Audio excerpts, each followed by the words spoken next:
Good morning. This is Ken Long from Tortoise Capital with a review of the weekend trading reports for April 22nd, 2017. The market has increased volatility to end up in bullish volatile.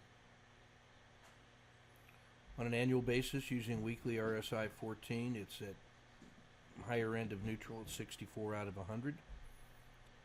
The 10-day look back using the 10-day NDX puts it right in the middle of neutral at 55. With the market mosaic, the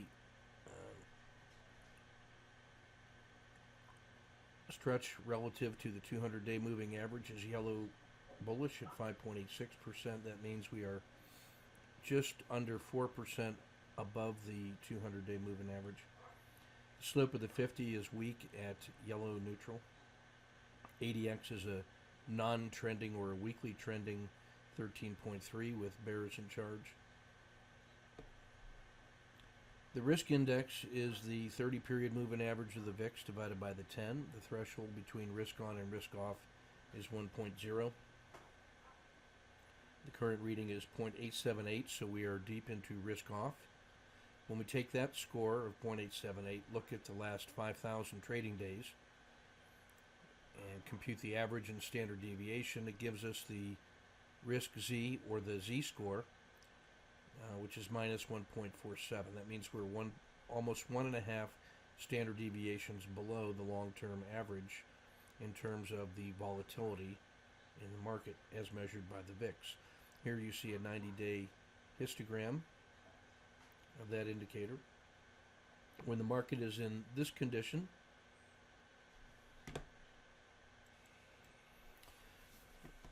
you can see when the market is in this condition, this favors intraday trading because of large ranges that are directional, but with little follow-through. When it rolls over at a distance more than one standard deviation away from average, we start hitting the sweet spot for entering long positions on the swing trades. That hasn't happened yet. When it gets above the zero line, we start looking at maybe reducing the number of entries and really managing our exits well. When it rolls over, we are certainly shortening our time horizon and managing exits properly. In Area 6, this is a difficult place to enter new swings, but it hasn't been volatile enough yet to really support a lot of day trading when it tips back into the red. We're stalking the next long side trades, but we're also taking advantage of the shorter time horizons to handle increased volatility, and that's where we are right now. In this, now that we're down at minus 1.5 Z, that becomes an important area to maximize day trading and start looking for candidates on the long side once the volatility starts to decay. Again, so you can see that we were in this choppy area for volatility, hard to get any traction, but now that it's made a decisive move down to minus 1.5, when it reverses, we're looking to see the next trends emerging, and with declining volatility, we want to find those leaders and get on board them. In the blended monthly rebalancing, you can see the holdings for this month in the various portfolios and the leaders in the clubhouse as of close of business on Friday in the portfolios and among the different populations of symbols. In ETF2, the theoretical exposure is at 100%. The model portfolio is also at 100%. Looking at the BMR lens, everything on a buy signal in ETF 13 and 32 with the exception of financials. Starting to see a little recovery here in tech and the mid caps and the small caps. Maybe this is the beginning of resurgence in the U.S.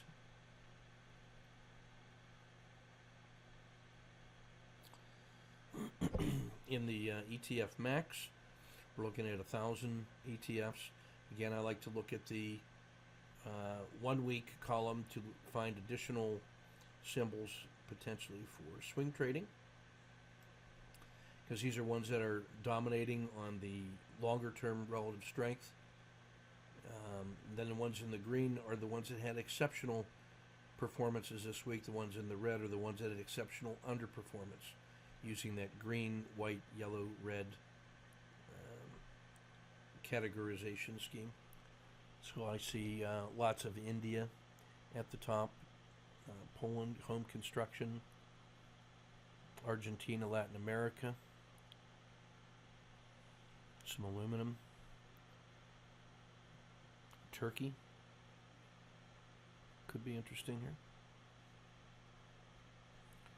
Now inside the S&P 500, the same logic.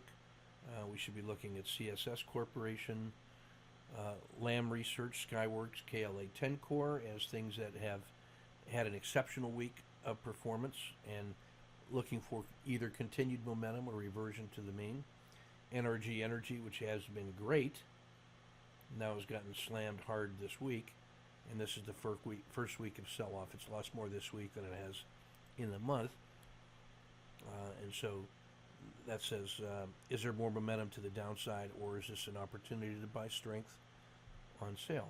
That's probably more momentum, but that's how we can use this long-term relative strength in order to find more interesting swing trades based on that longer-term momentum.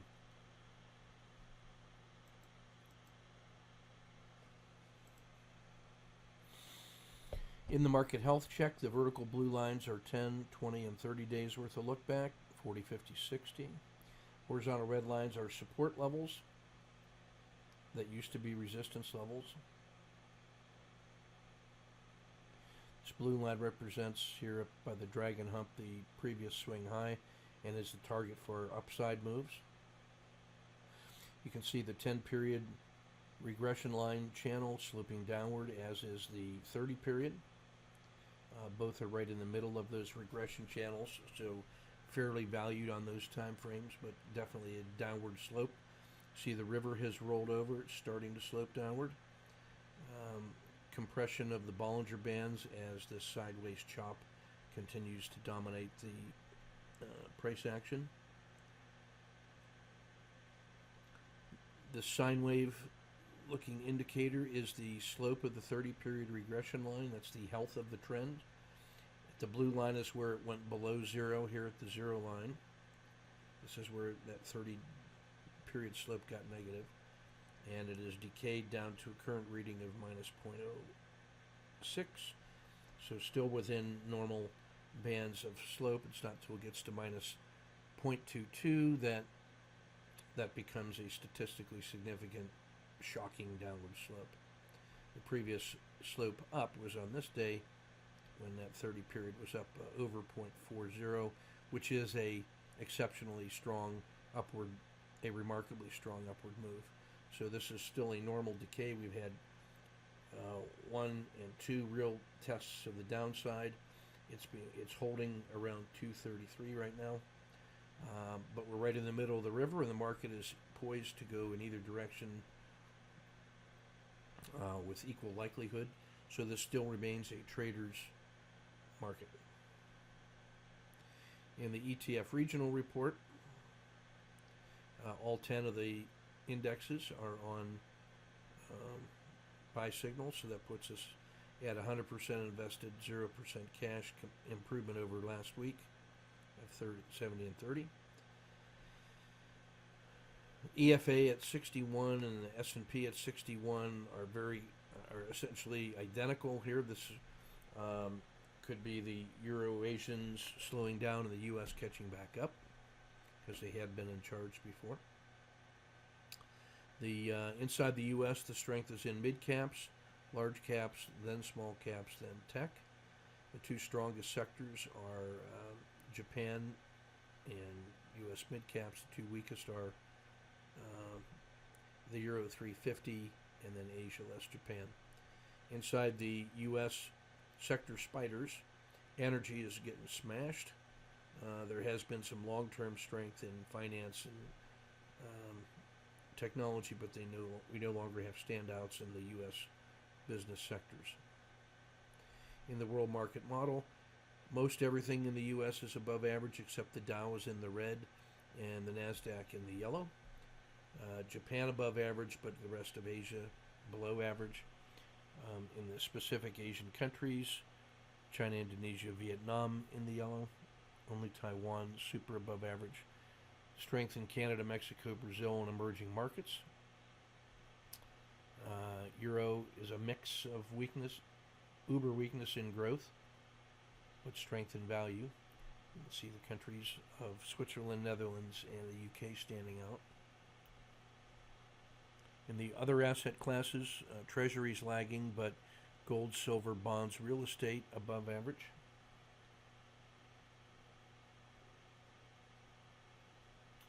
Using the ETF2 lens, looking at the top 30 or so ETFs in the database.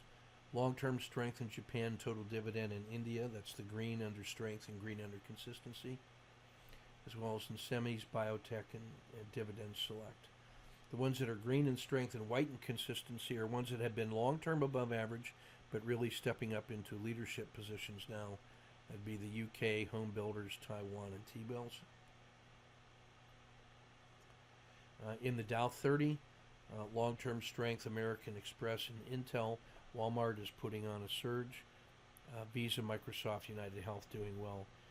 The laggards down here at ExxonMobil, Verizon, and Disney. Pfizer and Nike in the white and yellow. These are ones that were below average long-term and have just tipped over into the upper half. So that could be long-term strength starting to develop, and we should keep them on our radar. ETF liquidity, this gives some insights into relative volatility and the average daily dollar volume being traded in them over the last 30 days. You can see the small caps almost twice now the volume of the techs, so the real trading vehicle here. Double the volume and almost twice the volatility, which leads to short-term potential for day trading. Shifting to the daily.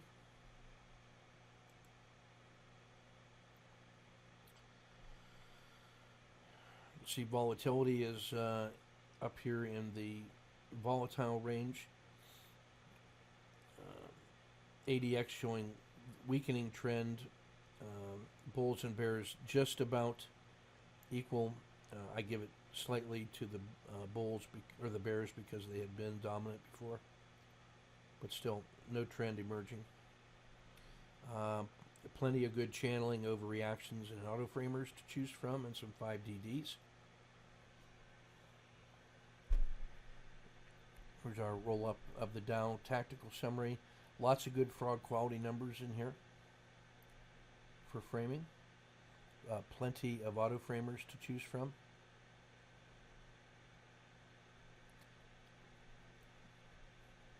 Among the ETFs, certainly less auto framers, but still some quality choices. I'm going to be looking close at metals and mining, Latin America, and Brazil. And in the price change percentages in the green, these are the ones that are exceptionally outperforming their peer group here on the 10-day and the 1-month period. The items in red are ones that are lagging over those respective time frames.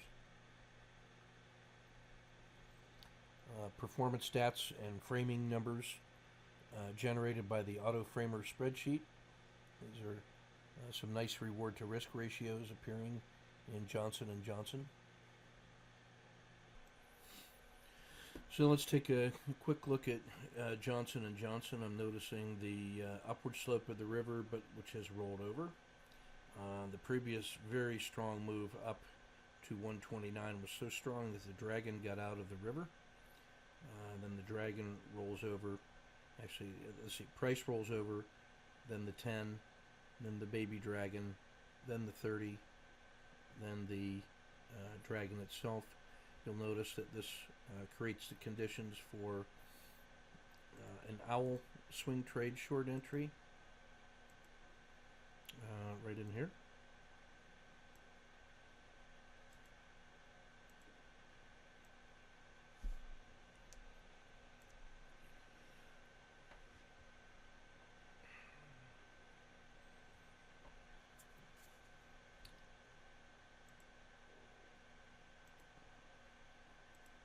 And when you're in this entry, your targets are Bollinger Band main and the RL270. Notice that both of those get hit.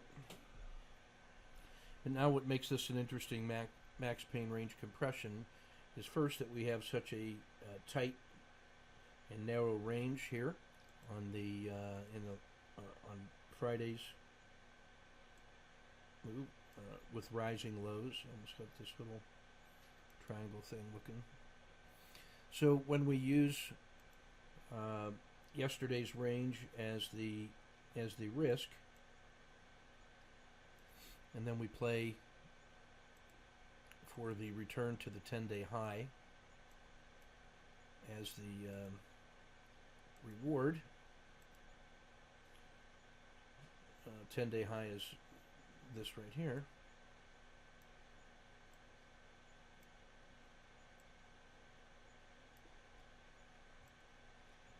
You can see that gives us basically a 6-to-1 reward to risk ratio. So what we're looking for would be an orderly entry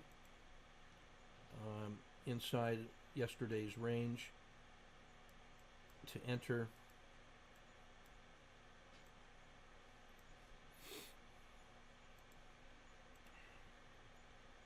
and then a move back up to test that 10-day high. That's what gives us that 6-to-1. We would also look at a price level right in here as a probable resistance. It'd have to get through that. So if we saw price moving up to that line and then start to roll over, then we wouldn't stick around too long hoping to see it continue to move up this way. We would be wanting to lock in these gains that we had made in this area.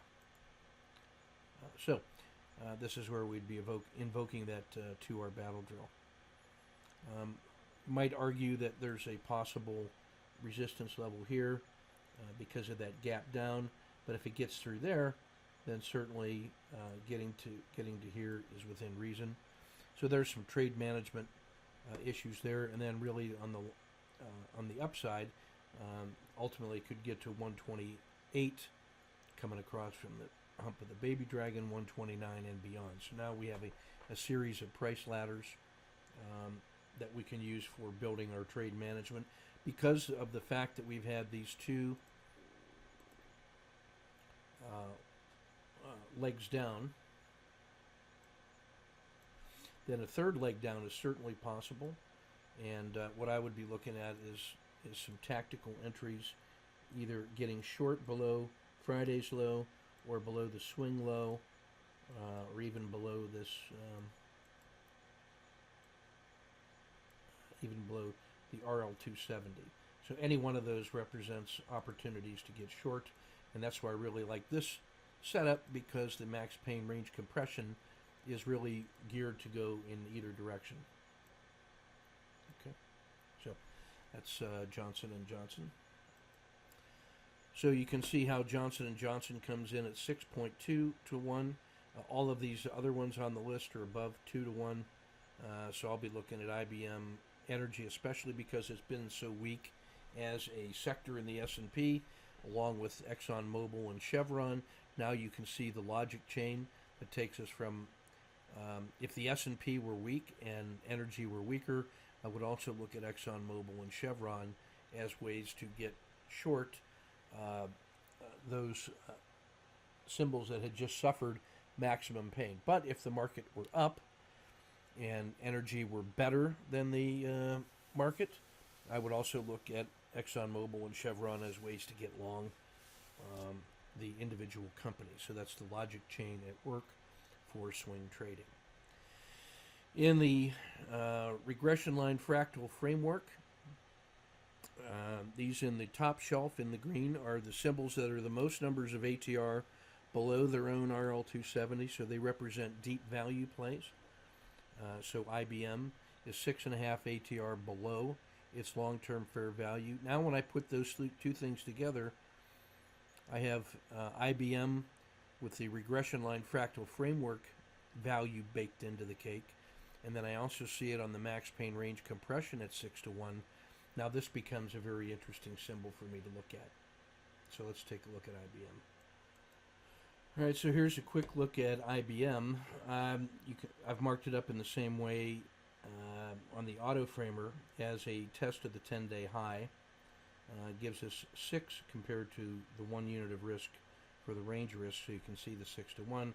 I've added in the purple lines that connect to previous support levels that could be reasonable price targets, where if the price got that far and started to fail, we'd be looking to just bank our gains. And you combine this with the regression line fractal framework, which is the difference between the RL270, which is this purple line, and the RL10, which we treat as the trader's price. That is 6.5 ATR below its long-term fair value. And so if we were to see this reverse and continue, then that becomes a natural magnet to get to. You'd see the RL270 rolling over, coming down slowly, price moving up, and we'd triangulate and probably catch up to it somewhere around 172. So that's a secondary reason why this could be attractive.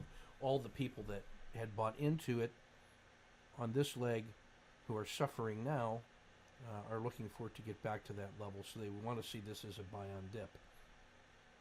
That's the argument for why this thing should work if it gets through the green line and out of this 3-day channel. But if it were to fail, then it's easy to see why it could go a lot further to the downside. We'll take the length of this leg from the Bollinger Band mean to the Z3 excursion and say it could do that again. Just of note is I want you to notice the owl entry up in here.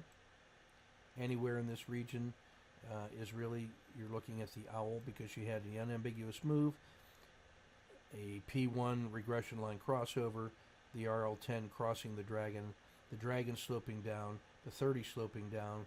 This is like falling off a log from 180 to 160. You're talking 20 points on 180. That's almost a 9% gain with hardly ever even looking back. And if we start off with our risk here at Z2 in the usual way, and then just manage to the Bollinger Band mean, and then accelerate to lock in our stops and our gains, that's how you manage that swing trade. So that's the owl, and this is a Z3P, Bollinger Band's pinch.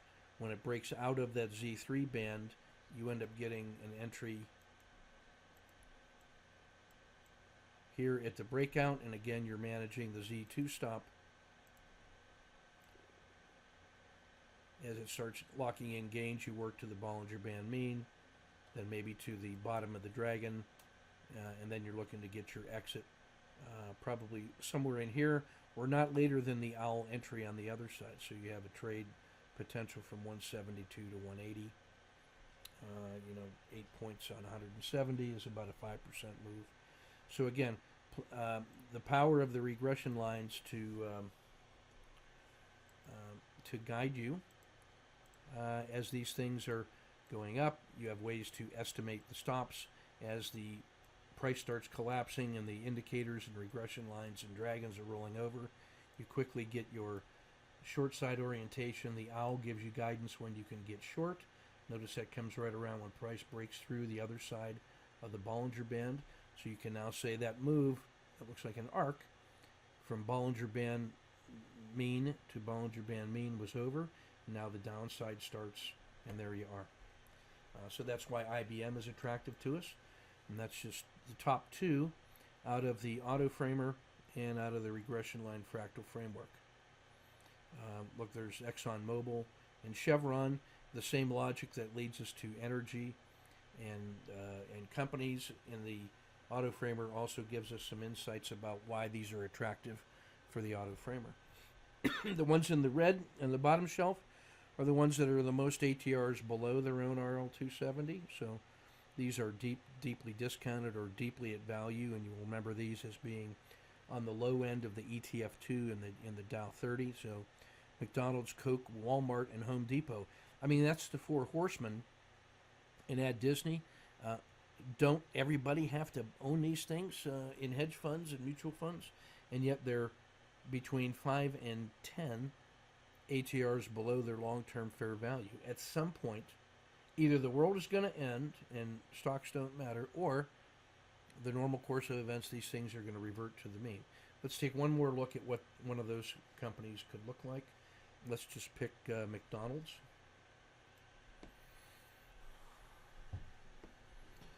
That should just make you want to cry. The opportunities that are available when you have Z3 pinches in here and price the RL10, leave the river. That's pattern 5, sideways quiet channel. See how everything's clustered here tightly inside the river. Price and the RL10, leave the river. Baby Dragon, followed by the RL30. This is the beginning of trending behavior at 124, and nothing but an orderly move to the upside. You even have a Z3 pinch here and another breakout, so it's 2 signals in a row. This is what relative strength leaders look like. Everything north of its RL270 or the fair value, that makes it easy to see and appreciate. So the RLCO Bollinger Band framework, combined with these regression line fractals, give us really powerful ways to quickly find opportunities among our trading candidates.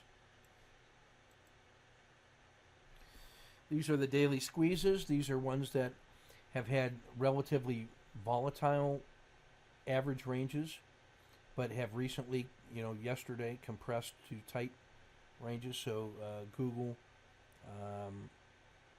IFA, small caps, mid caps, Apple, Latin America, even XIV. So let's take a look at one more of those. Pardon the length of this.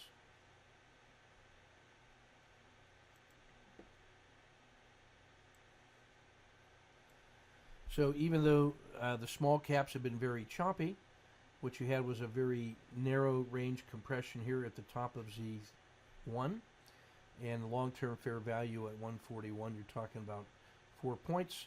So the idea would be, if you saw strength moving this way by taking out the daily high, we'd be long at 137 and a quarter with about a 40-cent stop, and our target would be Z2, Z3, and RL270. But failure out of here would be Bollinger Band mean, far side of the river in Z2 in order to take advantage of this channel. So with a very small risk amount as defined by the range on Friday, we now have a bi-directional trade. Can work in either direction. Here's what that trade frame looks like that I just described. So here's what that trade frame looks like using yesterday's range as our 1R risk, and then mapping in the reasonable targets on both sides. It turns out that the upward reward to the RL270 is identical to the downward reward to the Z-2. So we have what I define as a critical state, and that is, with a minimum amount of risk, we have a reasonable argument for relatively large moves in either direction. This is one certainly worth looking at on a short-term basis, given the risk Z favoring short-term trades. You can see directionally this thing is going nowhere on a swing basis, but we're having extremely large moves. Here's a $3 move, a $6 move intraday, and yet we're only talking about a 40-cent initial risk. This is an ideal demonstration of a critical state.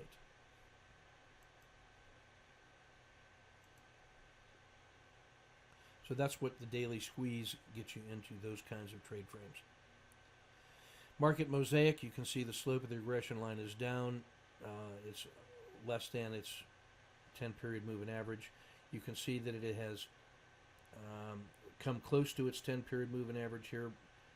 One standard deviation below the long-term average, a natural place for it to turn and reverse.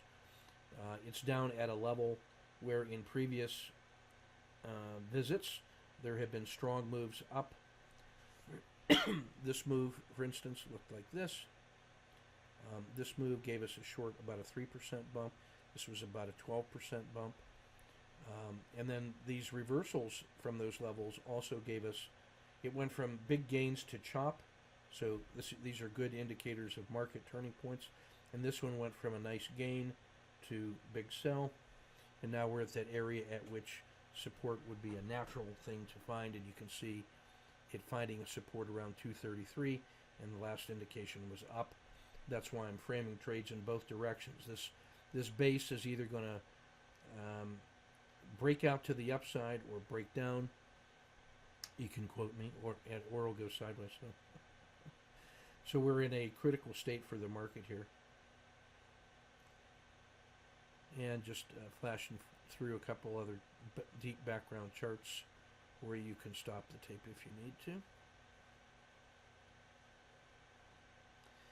And the z-scores of the regression lines, the 90 is rolled over back into the channel. The 30 is at the bottom of its normal channel. The 10 has not advanced much yet. You can see the river pinching, riding support at the bottom. Now a collapse from here gets us back down to 225. But a breakout to the upside allows us to test 238, 240, and beyond. So this is a nice place to base strong moves from. You can see the last time it did that here. And here, there were strong directional moves that were certainly tradable. All right, so that's everything I want to cover this weekend. A little longer than usual, but I wanted to share some setups and strategies. So it's Ken Long at Tortoise Capital. Keep your risk measured and your powder dry.